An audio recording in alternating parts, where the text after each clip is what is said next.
আসসালামু আলাইকুম।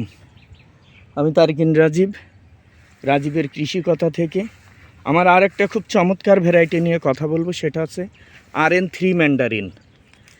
এটা ছাদ বাগান এবং মাঠ বাগান দুই জায়গাতেই অত্যন্ত ভালো। যারা ছাদে ম্যান্ডারিন লাগাতে চান এর উপরে আর জাত হবে না, আমি এটা চ্যালেঞ্জ করে বলতে পারি।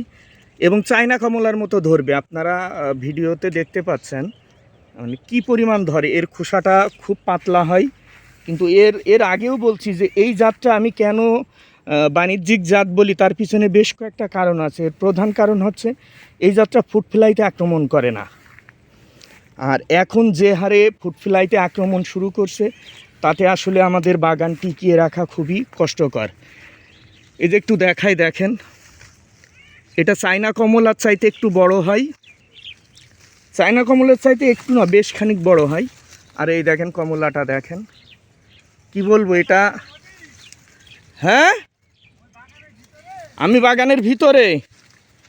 এটা আমার RN3 ম্যান্ডারিন। এটা একটা বাড়ির থেকে সংগ্রহ করা ছিল, অনেক পুরাতন জাত।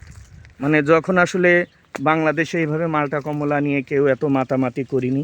আজ থেকে 10 বছর বা 12 বছরের আগের জাত, সেখান থেকে এই জাতটা সংগ্রহ করা। ওনার গাছ কেটে মানে বাড়ি করবে বলে গাছ কেটে দেবে, এই জন্য আমি এই জাতটা সংগ্রহ করছিলাম।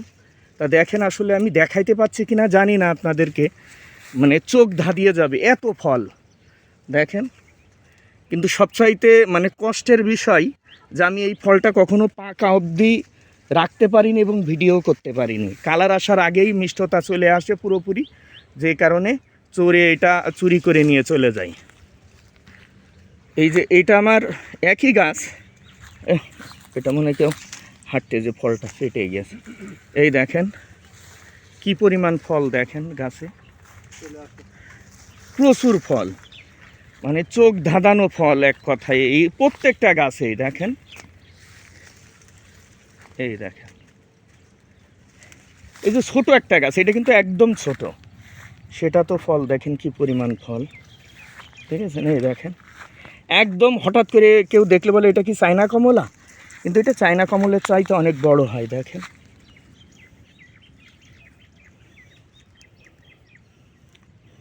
তা ধন্যবাদ সবাইকে, আসসালামু আলাইকুম।